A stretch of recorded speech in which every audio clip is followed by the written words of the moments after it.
जय परशुराम, जय गुरुदेव, जय श्री राम। मित्रों, मैं पंडित महेश शर्मा आज मैं जानकारी लेके आया हूँ। एक पूजा विधि लेके आया हूँ हनुमान जी की, जिसको 5 मंगलवार करने से आपके घर में जो भी परेशानियाँ हैं वो दूर होती हैं। आपकी जो भी मनोकामनाएं होती हैं, जो भी मन में कामना करते हैं वह पूरी होंगी। वो जितने भी रुके हुए काम हैं वो यदि आप भगवान हनुमान जी के आगे निवेदन करें इस पूजा विधि को करने के बाद में, तो वे सब परेशानियां भी जो परेशानी और रुके हुए काम हैं वो सारे भी दूर होंगे और आपके कार्य भी पूर्ण होंगे। और जो हर प्रकार की जो भी आप मन में कामना करते हैं वह भी पूर्ण होगी, चाहे कैसी भी हो, पर सकारात्मक होनी चाहिए। क्योंकि हनुमान जी कलयुग में सिद्ध देव हैं, प्रत्यक्ष देव हैं, यदि कोई सही तरह से उनकी पूजा करे तो ही। क्योंकि श्रद्धा सबसे पहले ज़रूरी होती है। यदि किसी में श्रद्धा नहीं है, किसी देवता की पूजा कर लें, वह आप उस देवता से कोई भी कार्य नहीं करवा सकते। यदि श्रद्धा होगी तब आप अपने समस्त कार्य पूर्ण करवा सकते हैं। इसीलिए मैं आज हनुमान जी के लिए, जो भी हनुमान जी को अपना इष्ट मानते हैं, जो भी हनुमान जी में अपनी श्रद्धा रखते हैं, केवल उन्हीं के लिए ये विधि है, बाकियों के लिए नहीं है। वो बाकी अपने श्रद्धा के अनुसार जिसको आप पूछते हैं उन्हें पूजें, पर जिनमें श्रद्धा है हनुमान जी के प्रति, हनुमान जी की सेवा करना चाहते हैं, हनुमान जी से कुछ प्राप्त करना चाहते हैं, उनके लिए विधि 5 मंगलवार को करना है श्रद्धा के साथ। तो आपकी जो भी मनोकामना होगी वह पूर्ण होगी, चाहे कैसी भी मनोकामनाएं हों, यदि श्रद्धा के साथ करेंगे तो ही। तो मैं यह विधि बताने से पहले, यदि कोई भी इस चैनल में ओम शिव शक्ति चैनल में नया है, इस चैनल को पहली बार देख रहे हैं, तो कृपया मेरे चैनल को लाइक कीजिए, शेयर कीजिए, सब्सक्राइब कीजिए, यदि आपको ये जानकारी अच्छी लगे तो ही।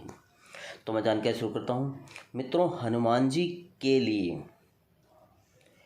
जब हम पूजा करते हैं, हर किसी को ये नहीं पता कि पूजा किस प्रकार से करनी चाहिए। क्योंकि हर कोई सीधा ही दीपक ले लेते हैं या जैसे भी सामग्री मिलती है वो पूजा कर लेते हैं, पर असल में हर किसी को ये नहीं पता कि पूजा किस प्रकार से की जाती है। इसकी एक तरह से एक विधि है। यदि आप उस विधि के अनुसार करें तो आपकी पूजा भगवान हनुमान जी तक पहुंचेगी और फिर आपकी जो भी मनोकामना होगी वह भी पूर्ण होगी। आपकी जो बात होगी वह भी हनुमान जी तक पहुंचेगी और वो भी आपका कार्य पूर्ण करेंगे हनुमान जी।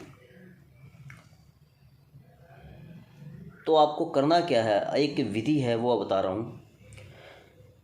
हनुमान जी के लिए मंगलवार शनिवार सर्वश्रेष्ठ माना जाता है पूजा के लिए। इसमें हनुमान जी के लिए हम लोग ये मानते हैं कि हनुमान जी का जो वार है सार या शनिवार को हम हनुमान जी के निमित्त कोई भी पूजा करते हैं वह हनुमान जी तक पहुंचती है। वैसे सारे वारों में भी अपने पूजा करते हैं तो भी पहुंचते हैं, पर विशेष वार हनुमान जी की यही माने जाते हैं, मंगलवार और शनिवार। आपको मंगलवार या शनिवार को क्या करना है कि सुबह या शाम जैसे भी आपको टाइम लगे। देखो, ज़्यादातर हर किसी की मन में ये कामना होती है कि मंगलवार को नहीं करना चाहते, सुबह जिसको टाइम मिले सुबह करते हैं, नहीं तो शाम को जिसको टाइम मिले शाम को करते हैं। आपको जैसे भी सही लगे, आपको सुबह या शाम को आपको क्या करना है कि मंगलवार के दिन हनुमान जी के मंदिर में कुछ सामग्रियाँ लेके जानी हैं। एक तो सिंदूर के अंदर चमेली का तेल मिक्स करके एक तो वो ले जाना है। गुड़ चना का प्रसाद, यदि आपको वो लगे तो वो ले जाना है प्रसाद में।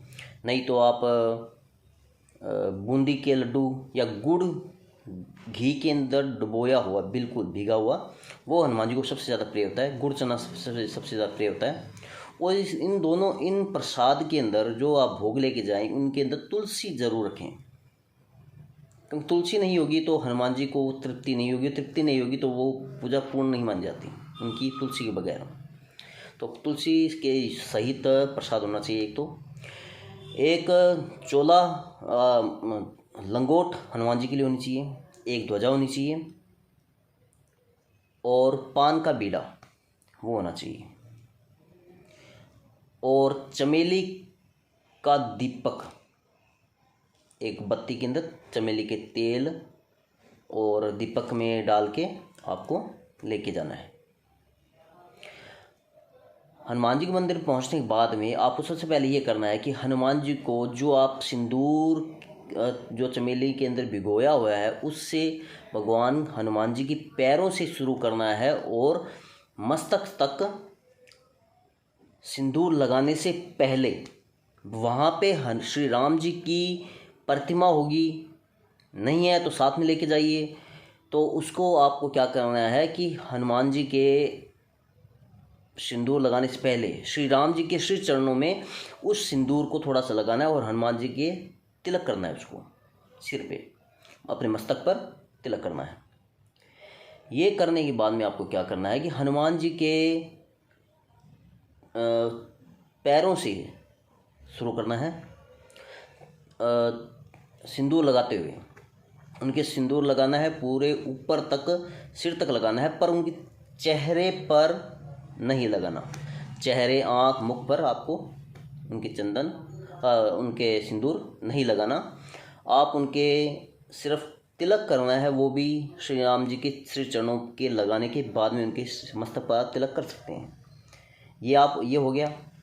फिर आपको एक जनेऊ भी लेके आनी है, जनेऊ भी भगवान को पहनानी है। जनेऊ पहनाने के बाद में भगवान हनुमान जी को अपने जो प्रसाद लेके आए हैं, गुड़ चने का या लड्डू का या गुड़ को घी में डुबोया हुआ है वो है, उसके अंदर तुलसी ज़रूर होनी चाहिए। वो आपको हनुमान जी को भोग लगानी है। भोग लगाने के बाद में उनको पानी का छींटा देना है। फिर जो पान का बीड़ा लेके आए हैं वो अर्पण करना है। फिर हनुमान जी को भोग लगा के उनको जल का छींटा करना है। लंगोट जो लेके आए वो भी अर्पित करनी है। ध्वजा लेके आए हैं वो भी अर्पित हनुमान जी को करनी है। उसके बाद में हनुमान जी के दीपक, जो चमेली के तेल से युक्त बत्ती है, उसका दीपक आपको हनुमान जी को करना है, धूप करनी है। और फिर हनुमान जी को जो अपने आरती करते हैं, हनुमान जी की आरती कर देनी है। आरती करने के बाद में हनुमान चालीसा का पाठ करना है। हनुमान चालीसा पाठ यदि आप कर सकते हैं तो सबसे बढ़िया। यदि आप सुंदरकांड का भी पाठ करते हैं तो बहुत ही उत्तम होता है। उसके बाद में श्री राम की माला आपको 108 या जितनी भी आपके मन की इच्छा हो वैसे करनी है। और फिर बाद में आपको भगवान हनुमान जी को आरती करनी है। आरती करके अपनी जो भी मनोकामना है वो भगवान के आगे बतानी है कि मेरी ये मनोकामना है, कृपया आप ये पूर्ण करें। यदि आप ऐसा 5 मंगलवार को करते हैं लगातार श्रद्धा के सहित, बिना श्रद्धा के तो कुछ हो ही नहीं सकता। यदि श्रद्धा के सहित करेंगे तभी ये आपके फलित होगा, वरना फलित नहीं होगा। 5 मंगलवार को लगातार करने के बाद में ये आपको पूर्ण रूप से, मेरा तो विश्वास है ही, और आप भी विश्वास के साथ करेंगे तो आपकी जो भी मनोकामना होगी वो है पूर्ण हनुमान जी जरूर करेंगे। इस प्रकार मैंने आपको ये विधि बताई है। यह विधि जो भी करेगा तो उसकी सब मनोकामना पूर्ण होगी। इस प्रकार मैंने ये आप सबके सामने जानकारी दी है। कृपया ये जानकारी आपको अच्छी लगी तो कृपया मेरे चैनल को लाइक कीजिए, शेयर कीजिए, सब्सक्राइब कीजिए। जय श्री राम, धन्यवाद।